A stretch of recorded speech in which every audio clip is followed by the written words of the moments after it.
Halo semuanya, selamat datang di sesi bedah materi kita kali ini. Hari ini kita bakal menyelami sebuah tren budaya yang lagi viral dan sering banget jadi bahan bercandaan, sekaligus mengungkap rahasia bahan kimia kuno yang sangat kuat. Dan tebak, bahan kimia ini mungkin aja sekarang lagi diam-diam bersembunyi di dalam saku atau tas kalian. Yuk kita langsung bahas. Coba deh jujur, kalian sering gak sih ngerasa badan kaku-kaku, gampang banget capek, sedikit-sedikit masuk angin, atau ngerasa wajib banget bawa persediaan balsem otot kemanapun kalian pergi? Padahal, umur kalian baru aja masuk angka 20-an. Kalau jawaban kalian iya, santai aja. Kalian itu sama sekali nggak sendirian kok. Fenomena ini tuh ada namanya, dan lagi rame banget dibahas. Kenalin, remaja jompo. Buat kalian para Gen Z atau milenial, pasti udah relate banget kan? Intinya sih, ini sebutan buat anak-anak muda yang badannya tuh udah berasa kayak lansia. Dikit-dikit pegel, lelah berkepanjangan, sampai gampang banget masuk angin, cuma gara-gara hal sepele kayak kena angin AC yang agak dingin dikit.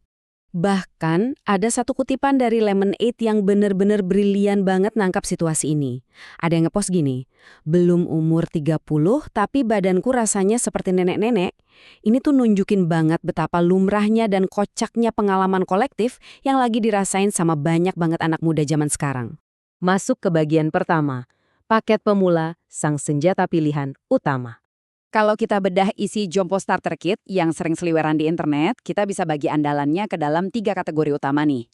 Pertama, ada tim balsem dan krim. Kayak balsem geliga atau hot in cream yang emang juara buat nargetin nyeri otot langsung ke titiknya. Terus kedua, ada tim minyak dan inhaler. Kalian pasti tahu dong roll-on multifungsi kayak Fresh Care atau minyak kayu putih klasik. Nah, ini andalan banget buat ngusir mual, pusing, atau hidung mampet.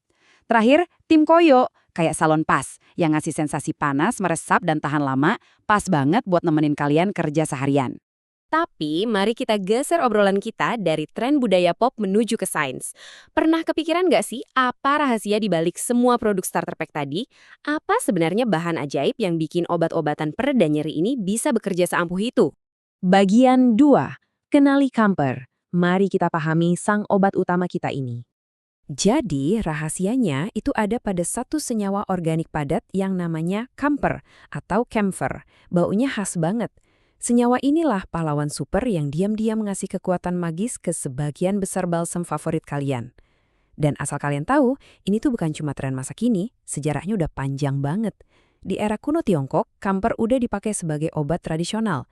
Di India, bahan ini jadi bagian sakral buat upacara keagamaan, sampai akhirnya di abad pertengahan menyebar ke Eropa sebagai obat medis tangguh dan pengusir serangga. Jadi, pas kalian lagi ngolesin balsem, secara nggak langsung kalian tuh lagi nerusin tradisi pengobatan dari kerajaan-kerajaan kuno. Kalau kita intip ke balik layar industrinya sekarang, ternyata ada 2 jenis camphor yang dipakai. Ada camphor alami yang diekstrak langsung dari kayu pohon Cinnamomum campora, sejenis pohon cemara besar di Asia. Versi alami ini spesial karena eksklusif cuma mengandung isomer D-camphor. Tapi karena permintaannya tinggi banget, sekarang ada juga camphor sintetis. Percaya atau enggak, ini dibuat dari terpentin yang notabene adalah produk sisa dari industri kertas loh. Versi sintetis ini punya struktur kimia campuran dari isomer D dan L. Ibaratnya persis kayak gabungan bentuk sarung tangan kanan dan kiri di tingkat molekuler. Masuk ke bagian 3. Manfaat kesehatan dan gimana sih camphor ini sebenarnya bekerja. Poin paling krusialnya, camphor itu punya sifat analgesik dan anti-inflamasi. Cara kerjanya tuh pinter banget. Pas kalian olesin ke kulit, dia bakal ngasih sensasi dingin dulu, baru perlahan berubah jadi hangat. Nah, sensasi ini secara harfiah menipu ujung saraf kalian dan nurunin peradangan. Makanya tiba-tiba nyeri ototnya kerasa hilang. Nggak berhenti di situ, uap dari camphor ini bisa ngebuka saluran pernapasan yang mampet, ngurangin gatal-gatal, sampai ningkatin sirkulasi darah di area yang lagi kalian pijet.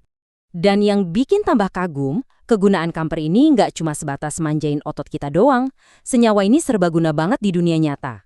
Baunya yang tajam itu ternyata dibenci sama ngengat dan nyamuk, makanya sering banget dijadiin pengusir serangga andalan di lemari pakaian. Kalau di ranah industri besar, camphor dipakai buat bahan baku kosmetik, bikin plastik jadi lebih fleksibel, dan karena gampang banget terbakar, di beberapa daerah dia malah dipakai sebagai bahan bakar. Bener-bener serba bisa kan?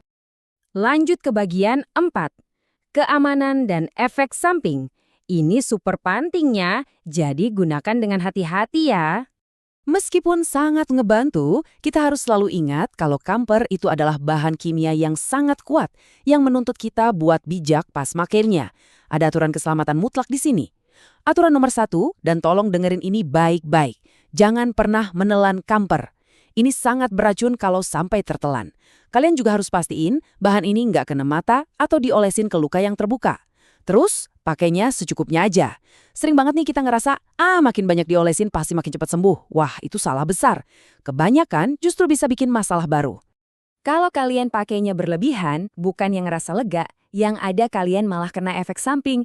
Kulit kalian bisa jadi kemerahan dan iritasi parah. Apalagi buat kalian yang punya kulit sensitif. Kalau uapnya dihirup terlalu rakus, bukannya napas jadi lega, malah bisa batuk-batuk dan sesak nafas. Dan sekali lagi, kalau sampai tertelan, efeknya bisa fatal banget, dari mual sampai kejang. Ingat ya, lebih banyak balsem itu tidak sama dengan lebih baik. Nah, ini juga momen yang pas banget buat ngebongkar beberapa miskonsepsi yang lumayan berbahaya. Mitos paling besar yang sering kita dengar adalah karena sesuatu itu berlabel alami, berarti dia 100% bebas risiko. Salah besar. Secara medis, kamper alami dan sintetis itu punya risiko efek samping yang persis sama. Kamper juga bukan obat ajaib yang bisa nyembuhin segala macam penyakit. Dia murni cuma meredakan gejala secara sementara, bukan nyembuhin dari akar. Oh ya, dan dia nggak ngebunuh semua jenis serangga ya, cuma ngusir beberapa aja. Bagian kelima, mari kita bahas tentang alternatif dan masa depan di luar kamper. Setelah tahu fakta medisnya tadi, mungkin kalian mikir, waduh, gimana kalau kulitku terlalu sensitif buat kamper, tapi tetap butuh sesuatu buat ngeredain pegal. Jangan khawatir, banyak kok opsi alternatif yang lebih ramah lingkungan dan bersahabat di kulit. Kalau butuh aromaterapi atau sekedar mau ngusir serangga secara alami tanpa bahan kimia kuat, kalian bisa beralih ke minyak esensial kayak lavender atau peppermint. Daun salam dan cengkeh itu ampuh banget loh buat ngusir ngengat di lemari, dan arang aktif juara banget buat nyerap bau apek di ruangan tanpa ada risiko toksik. Kalian selalu punya pilihan cerdas yang bisa nyesuaiin sama kondisi tubuh kalian. Gak kerasa, kita udah nelusurin fenomena kocak ini sampai ke akar sains kimianya yang sangat kuno. Jadi, sebelum kita tutup, coba deh buka tas kalian sekarang dan intip sedikit isi starter pack jompo kalian. Gimana? Udah siap menghargai sejarah panjang, manfaat sekaligus bahaya bahan kimia dari penolong kecil yang kalian bawa kemana-mana setiap hari itu? Pahami isinya, gunakan selalu dengan bijak, dan pastinya sehat-sehat terus ya buat kalian semua. Terima kasih udah gabung di sesi penjelasan materi ini. Sampai jumpa!